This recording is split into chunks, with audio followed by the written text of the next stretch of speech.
the side. You was faking from the side. MC. You was faking from the side. You was faking from the side. Rubber Wiki. You was faking from the side. Philafu Imana. You was faking from the side. Don't rain. I know you know where I live. I know you know about my place. Take it up the TV. It only shows the ugly side of my. Take it from the side.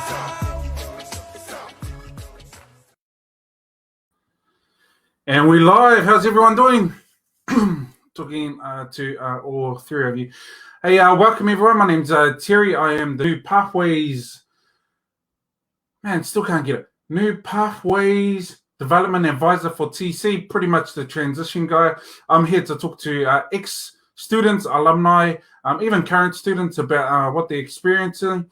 But for our alumni, I'd like to talk about what they've done in the past and what experience they have been through that can help our current students. So this is what the podcast is all about. And today we have our the man himself, all the way from Otara, old gentleman, wise gentleman. We call him by the name of Demi. Here he goes. Here, welcome, Demi. Hey, brother, how's it going? I love the jersey. Eh? Love the jersey. Love it, Roos. Love it. And the hat. I still don't have a jersey. And the hat to match. Man, I wish I had a jersey, but that's since I'm working there, I'm going to work on my college of jerseys. So I'm going to try to get me at least 20 before I leave.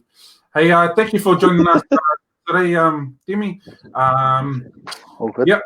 This chat is for our current TC students to learn from some of our experiences, leaving school and what we've been through while we're at school and leaving and going into careers. Because TC and school's an awesome life, but then once you leave, it goes into a different type of life, the world of life. And I just want to encourage the student with some of the wisdom that we've gained along the way, yourself and I. What we learned and how we can encourage him to be better, ambitious. So we'll start off with the first question, my bro. Yep.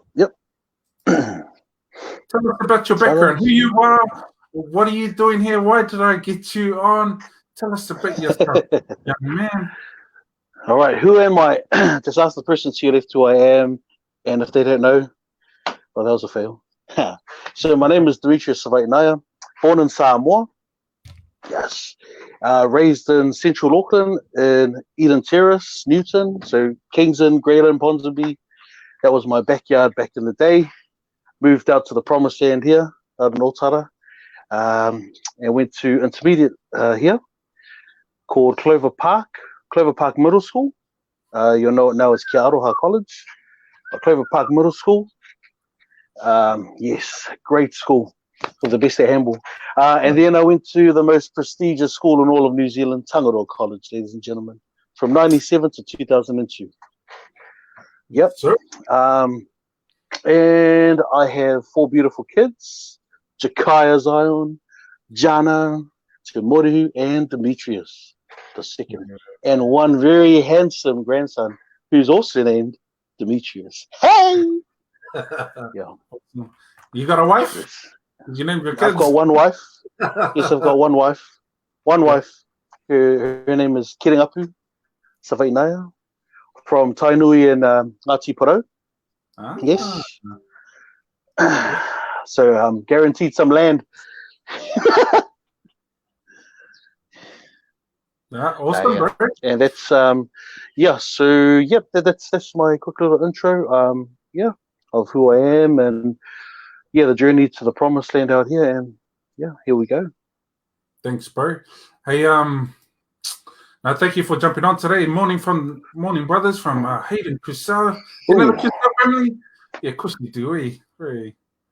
What's up, Hayden? Like Sunny and them from Marshy. What is that? Is that Hayden, the bodybuilder guy? Ooh, what a strong guy! Yeah. Awesome. Man.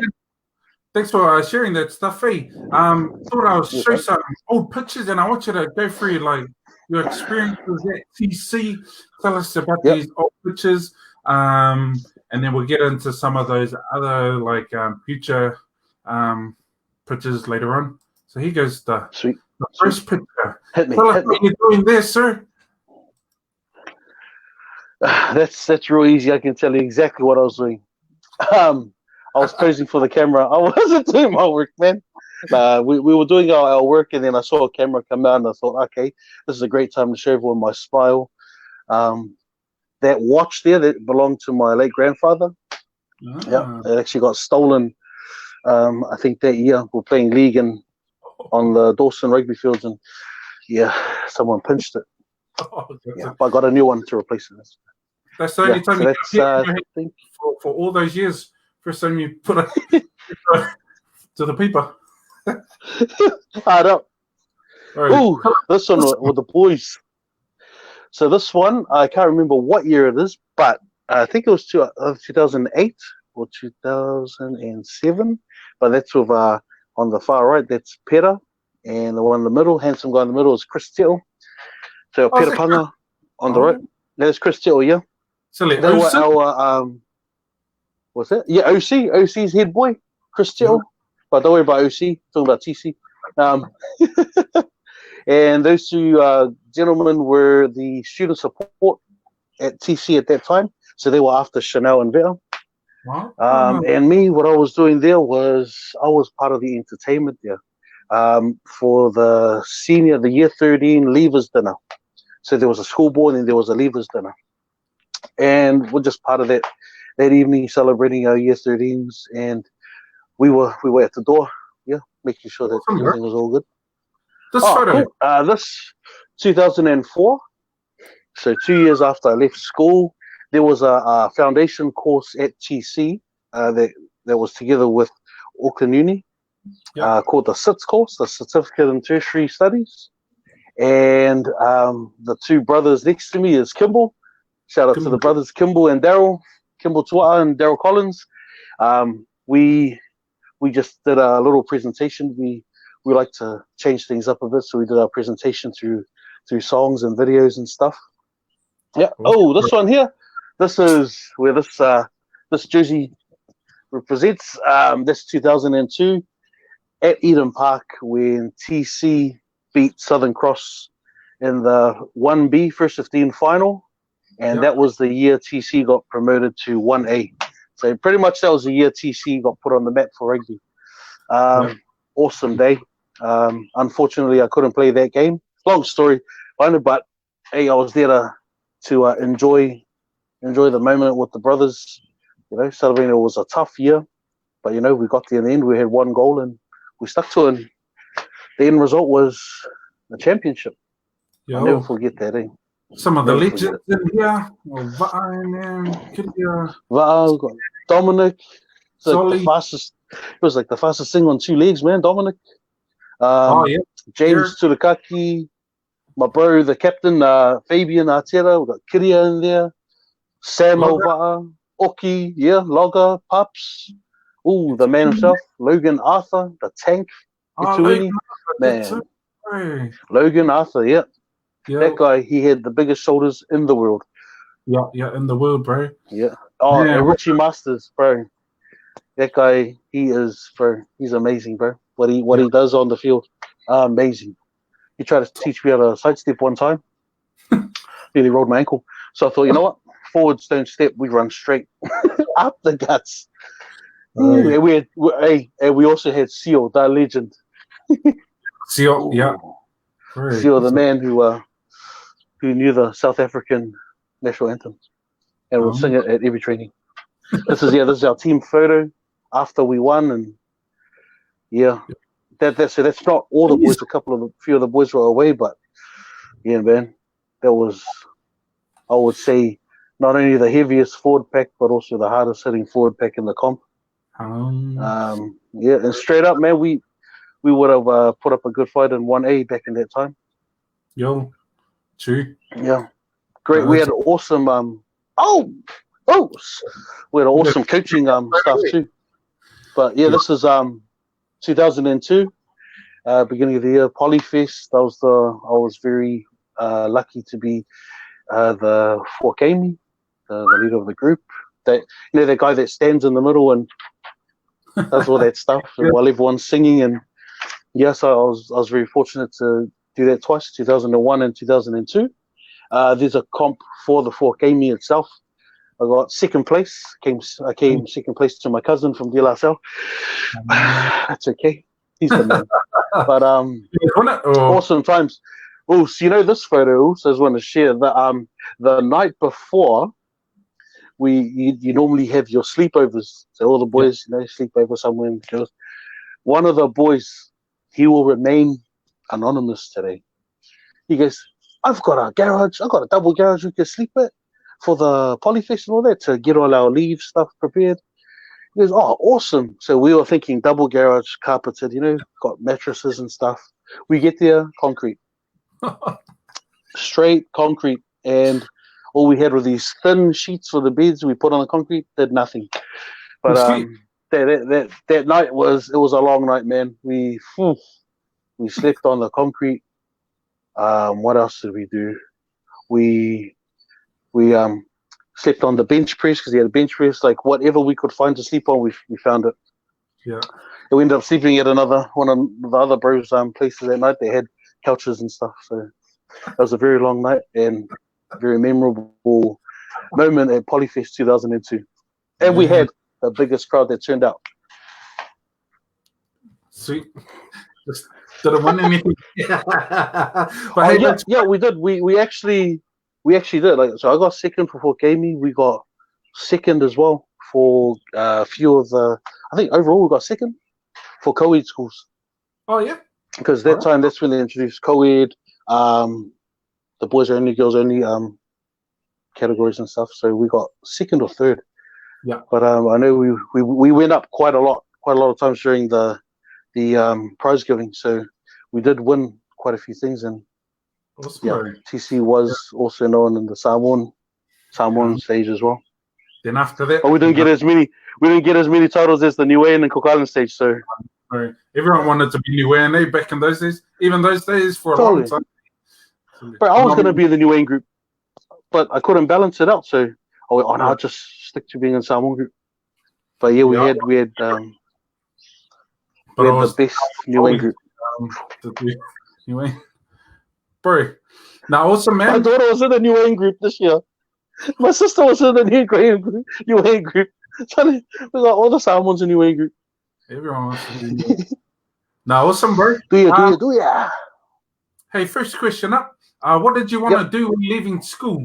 So I remember you were what did I want to do? Guy, rugby, many talents back there. Bit of a skacks to lax guy. So what did you want to do when you left school? What I wanted to do? Well, I wanted to pursue the sports area, but then when I got my injury, that was gone. And the only so I injured myself. I got injured in 2002 during the rugby season. Actually broke my neck. I was very, very lucky, very blessed to be alive today. Very blessed to be moving and walking. So, so that pathway pretty much fizzled out. Yeah. And then the next thing was art and music. But the main thing that stuck with me was music.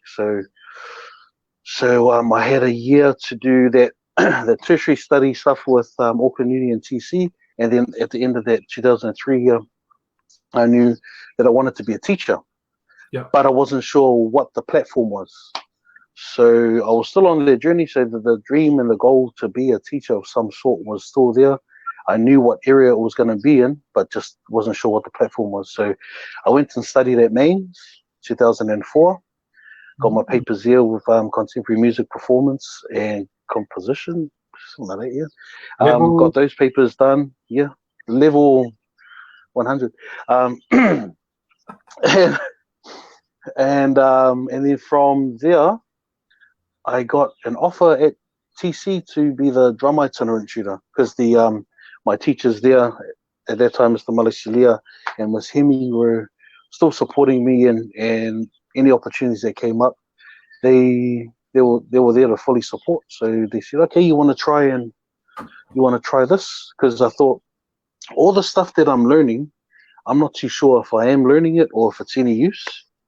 So I figured the only way for me to know that I've actually learned something was to teach it, because that's obviously the area I wanted to be in. So I went and taught drums at TC, and that turned out really well. Got a lot of really cool experiences from it. I even actually got to a point where I was able to teach music in classes, just to try it out to see how I go, and under the supervision of my tutors, Malaysia and Miss Hemi. So, and then it just quickly progressed from just being an itinerant tutor to teaching instruments and teaching the bands, and also doing some classroom teaching with the kids, catching kids up on basic music theory and stuff like that. So I got all up, I think about 5 years of classroom teaching experience, and I didn't get sick of it. I actually loved it. I would get up real early in the morning just to get to school and just be ready to teach the kids everything that I've learned. Yeah. And so music was definitely the pathway. And I just, what I had in here was, I just need to do everything music related to get as much experience as I can.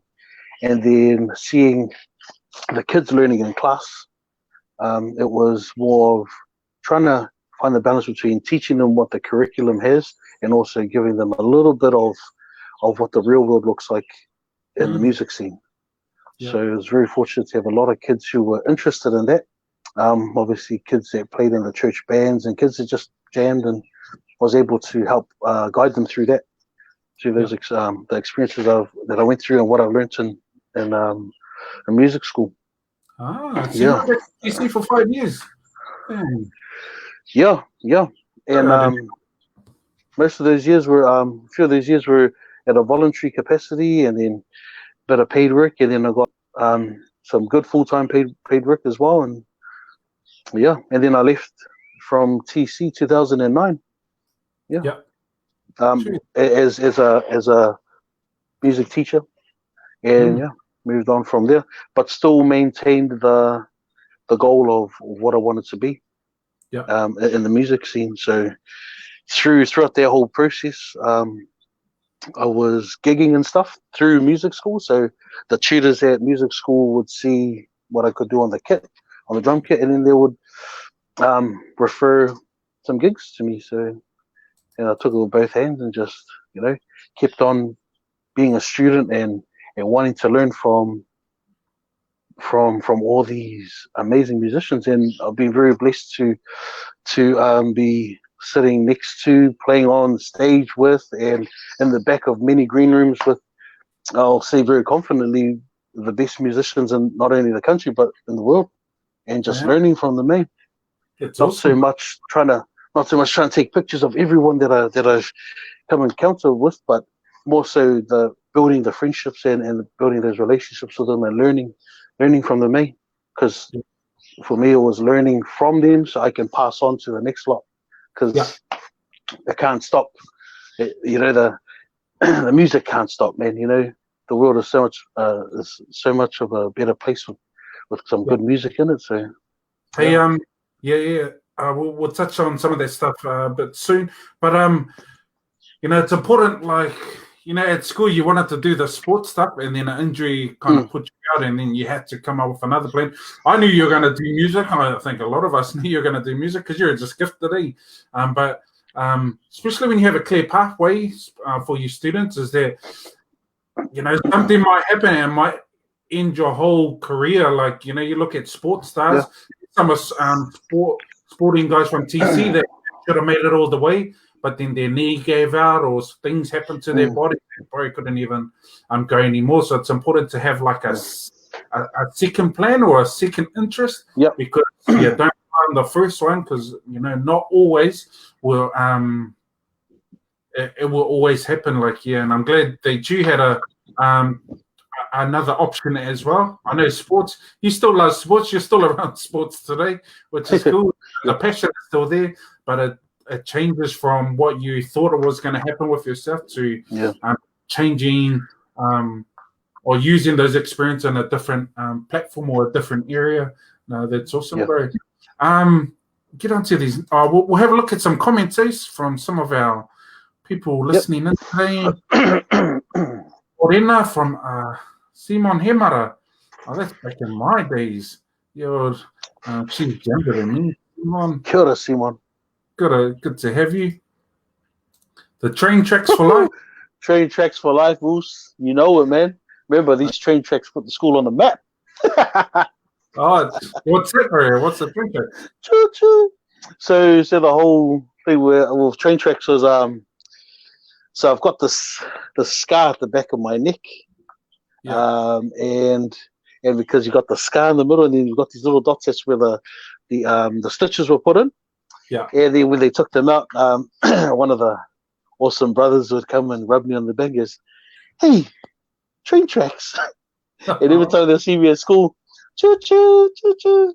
And it was like, you know, and that, like, I never got upset at it. It was just, you know, it was part of the culture at TC, having fun, and you know that your bros really love you and respect you when they can mock you. God, I don't even know about Because, that. Yeah. So you can get mocked all you want. You just know the more mocks, the more love they got for you. And it goes back and forth, you know. We don't just give it out, we've got to take it as well. So thank you. Thank you. Just stand in the puddle and stomp in the puddle and Yeah. And tracks. Morning, brothers, from Junior Hook, Marbury. It's the man. Hey, what's up, Junior? Oh, David Coe. Ooh, David, my man. You know, not only did I go to school with David, but we used to work together at the warehouse. Nightfall warehouse, Monaco. 4 or 5 nights. So we did the nightfall there. We finished at 4:30 in the morning, and yes, manager of chocolate. Yes, I was. Mary. I looked after toys and sporting, but kept an eye on their confectionery aisle. Yeah, Demi was the manager of chocolate. Oh yes, sorry, chocolate. Now, chocolate was the school senior band 2009, and that was a legendary year. That was the year Chocolate, the band, took out the smoke-free rock quest. Smoke-free rock quest, and oh man, they, like, I don't know if you've ever seen a school band take out a rock quest competition with R&B. Oh, true. Yeah, mate. True. So we did R&B, and I'm not taking any, like, all of this credit. Shout out to Mike Gaisala, Junior Nansen for helping out, and Miss Hemi. You know, they helped out. You know, guide this young talented band. Ben Lototau, Tim Saamau, Clinton. Yeah. Who else was on there? Oh, because we had 2 bands. Jekka, Frida. Oh, and all the rest. and all the rest, man. Hey, and with this particular group, and he threw as well. And with this particular group, not only did they learn the school stuff about music and the curriculum, but they also learned about the gigging life. So at the end of, you know, the journey of going to the Rock Quest and all that stuff, they won the regionals. They didn't quite make it through to the national one. Some stuff happened, but anyway, we'll teach them about just how to respect other musos in the green room. You know, like, you had a competition, but just teaching them basic things about, you know, you still show love. You're there for competition, but you're also there to just share more than compete against each other. And whatever happens at the end happens. And just learning how to respect each other in that area of the live band scene. And also another big part of the live band scene was teaching the kids about bonnet munches. So as a gigging muso, you after your gig, you go and have a feed somewhere, bonnet munch, and you debrief from there. So I was just really glad that I could share that with the kids, and it's good to see that kids back then. It's good to see online that that group of kids are still, the group of adults now are still gigging and doing some amazing things now in their music career. So shout out to Chocolate. Shout out Mary. Chocolate. Hey, that sort of flows into our next question. What did you do in music, and what encouragement do you have for the future students? So now it's awesome that you know, your experience at TC, you're a good drummer and you're part of the classes and you've done chocolate, then you've done like 5 years of teaching, which is awesome. But for those who are wanting to make music a careers pathway, what kind of advice do you have for those type of students? I think a piece of advice for those students is don't be one-dimensional with your music. Don't try not to just put all your eggs in one basket, one part of music. The music industry is massive. Don't just think, oh, okay, I'm going to be a singer. Think of other things like you can, like in the music industry, you can be a singer, you can be a musician, you can be a composer, you can work in lighting, you can do sounds, you can be a tour manager, you can be an artist manager, you could be an event manager. There's so many pathways in music itself that you can go to. It's like, just like anything, just like sports, you're not just a sports athlete, you can be so many other things, but with music, it's, don't just think one-minded track about music. Because I used to be like that, but being around good people, they gave me good advice. They were able to guide me through it. Of don't just think you're just a drummer, because to be honest, that's a lot of people said, oh, you're just a drummer. So that is what's stuck in here. But no, you're not just that. You're many things. You just gotta unpack it, and you gotta keep on discovering the other many gems that you have. But it's a good starting point, Yeah, that's awesome advice. No, definitely, bro. Because a lot of kids, they're good singers, like TC students, bro. We rate as some of the best musically talented kids, from Otara, South Auckland. But again, they go one-dimensional. I'm only a singer, and so when that path doesn't work out, it's like I'm nothing else now. But it's it's leading you into the industry, and then it should open up different pathways into many different things. Like you said, you're no longer just a drummer. You used to be known as just a drummer, but now you're known for setting up gigs, the guy to go to and stuff. What the drummer's assistant. Even a local gig guy, you do a lot of gigs. This is a question for me, is like, can you live as a musician? Like, I think it's hard living as a musician, like, if you're one-dimensional. So, In short, to answer that question, yes, you can, and I have. I've lived off. I've been able to provide for my family through drumming. I have been, but the journey was really tough. Like, whatever you put into it, it's what you're going to get out of it. So if you're going to sit there and say, I'm going to be a drummer, and sit there and just scroll, you're going to be a drummer in your dreams, or a musician. But if you're going to say, yep, this is what I want to do, and get out there, just go to gigs, meet people, do things, just keep going forward, do things, be active in it. Like, I wanted to be a musician, and one of the things that I thought of to help provide for my family was I was a bouncer. So I used to bounce in bars and stuff and at events.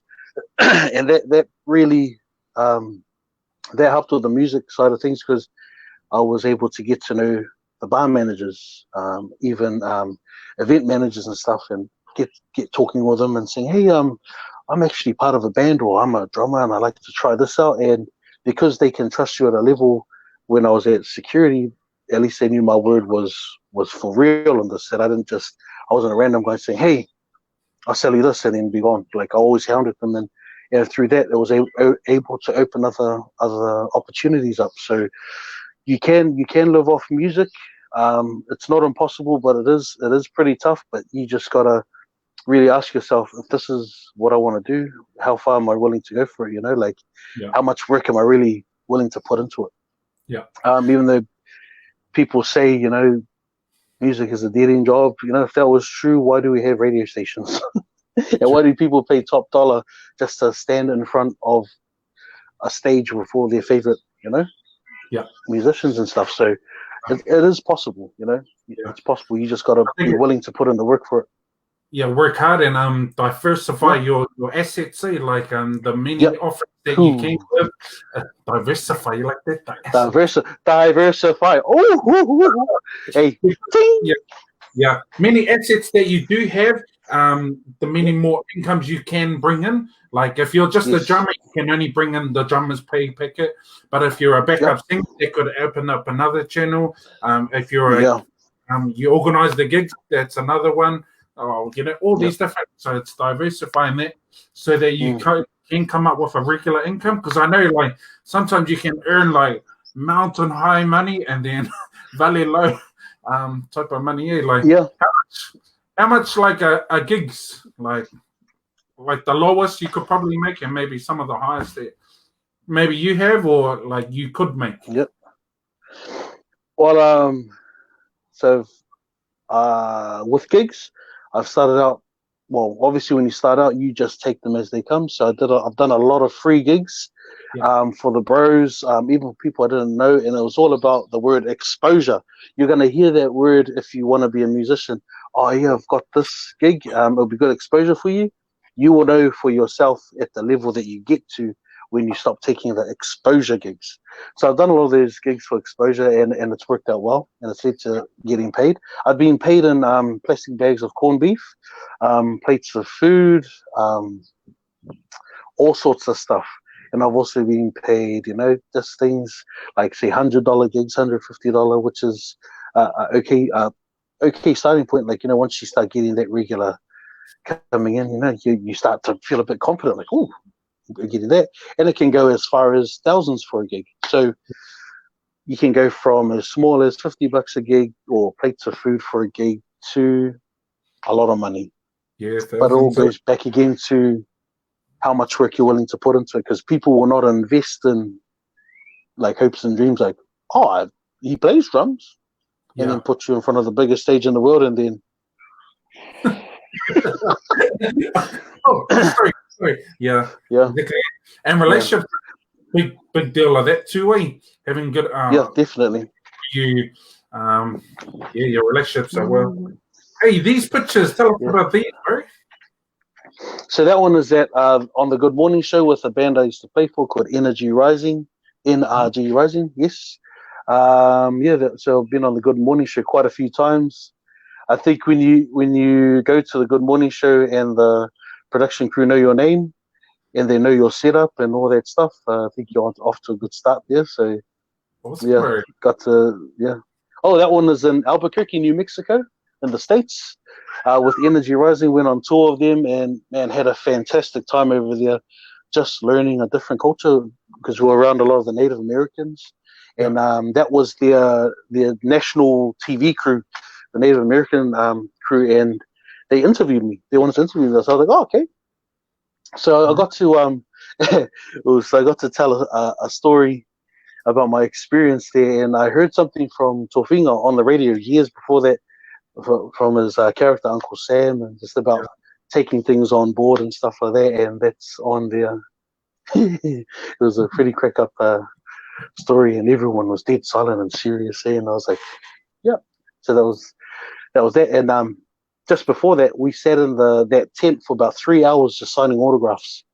It was such an awesome experience. You go from pretending to sign autographs in class at school, and you're having those talks like, bro, one day my signature is going to be a lot, we're going to be important one day, and you laugh, and then when it actually happens, you're like, fire up.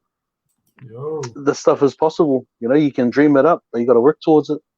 That was at the same festival called the Gathering of Nations in Albuquerque, and the bro in the blue top next to me, Tefano, an amazing guitarist, awesome friend, and we still keep in touch to this day and still jam together. But those people in the middle there of that place, it's about 3,000 dancers in there for the Native American beauty pageant. And then around it were even more thousands of people in the stadium. And it was, man, if you saw it, you stand on top of the stadium, everyone looks like ants. That's how big it was. That's how packed it was. And we performed right there. And man, it was such a great experience. Amazing. Yeah. Really amazing. It's one of those ones. Oh, What's that, bro? Sorry. Awesome thing about music, it can take you around the world if you align Yes. yourself with the right people. Yeah. But some of it, like being true to yourself, like being kind, goes a long way. Yeah. You know, being nice to people. Definitely does, man. It's just the fact of life. Like Yeah. in any job, in any industry, if you're nice to people, you can come out on top. It's just, you know, it's not like the movies where the bad guy wins and, you know, stuff like that. Mm. It's true, like the nice guys do win, and be nice to people. So Easy said, man, you be good to me, and I'll be good to you. I'm not gonna sing the rest. No, we'll skip that. Automobile. Cool, man. Man. We'll skip into these last couple of questions. Yep. What are you doing now, Mr. Demetrius Savanaya? How do you say your last name? Savanaya. Savainaya. Oh. Savainaya. So tell us what you're doing these days, Brian. So these days, so from their journey right up until now, it's led me to do music mentoring in schools. So I've got a trust called True Cat Group, and I've got a little business as well called Hood Beats. And with those two there, I'm able to go out into schools and do a music mentoring program, which empowers kids to build their confidence. I encourage them to work as, get them to see the value in working as a team, and also just helping them make better choices for themselves. Because the target is, kids who have just strayed away from focusing in school, and just the program is there to help them just to get back on track. So the bucket, it's doing bucket drumming. So, and I'll be honest with you, man, a lot of people laughed at the concept of making money and a career bucket drumming out of bucket drumming, and I was like, it's all good. You know, this is my goal. This is what I want to do, and I've been lucky to be doing it for, man, quite a few years now on my own, independently, since 2017. So I've also been able to catch up with some of our ex-TC students who are social workers, and connect with their schools, and just share what I've got with the program. Yeah, so the program's called Cool Drumming, and the heart of it really is just to help kids, you know, direct them on a better path, and to help them make better choices for themselves. I really love doing it. It's if it wasn't for my experience in working in youth work at Crosspower, shout out to Crosspower, I wouldn't be here, you know, because I wanted to be a teacher. But when I joined up with Crosspower, I knew, okay, this is the platform here. I'm able to design my own programs and stuff. Even ideas of the same program that I've been mulling over for years, it was all able to come full circle through that experience. And then out of that came Hood Beats and True Cat Group. So the viewers watching, it's not just me doing it, even though it's my face you see on, like, out there and on social media. I've got a good team of people around me that help me do the things that I can do in the schools and whatnot. So, you know, it's not just a one-man thing. It's not like how you see a boxer. With a boxer, there's so many people around them that help them be who they are. So, yeah, so that's what I do. I do cool drumming, and from that cool drumming program of bucket drumming, there's different packages that I have in different areas of the music industry that I'm able to break down. So it's not just at a level of tertiary or college, but it's primary and intermediate level, where they learn the basics of, if they want to be not just a musician, but just being a good person, being good to people, being kind to people on a journey. Like you've heard so many times, you be kind to the ones you're going up, because they're the same people you see when you go down. They're just being kind to everyone. Have your goals, but you don't have to make a spectacle of yourself. Cool. No, that's awesome, bro. No, it's good. It's like, it's come full circle with all your experiences. Like, you know, like you wanted to teach, you're doing music, you're helping people learn. Like, all those things just come into full circle, and now you're doing it. No, that's awesome stuff, bro. True Cat. And I see the wonders you're doing, bro, which are just, basic stuff, but it teaches just, a lot of life skills there that these kids need Yeah. at that age.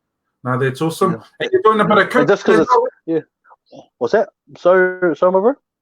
You're doing a bit of coaching as well. Yeah.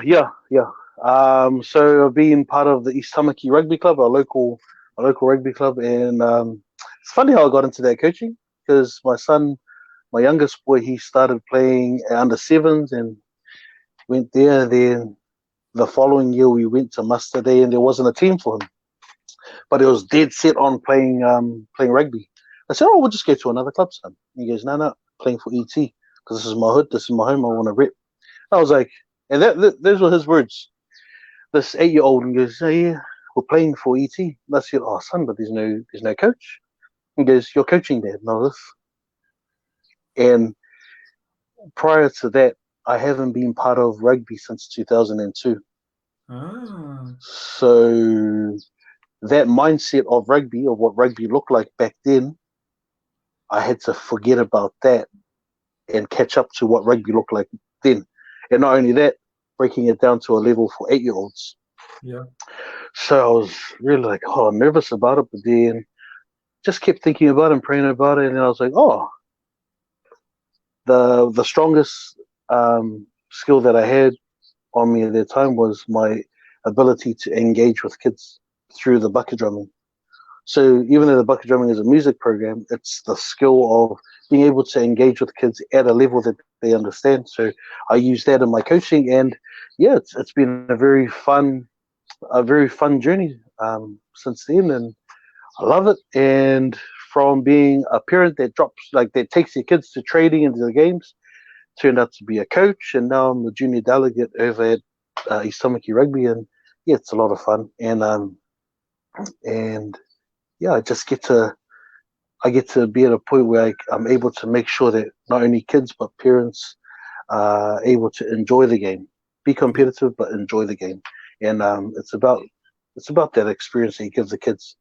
You're not trying to train them like All Blacks at 8 years old and trying to wonder why they can't bridge properly. Enjoy stuff. the game, understand it, and enjoy it. Hey, my girls had some battle with you guys in on the touch field. Yes.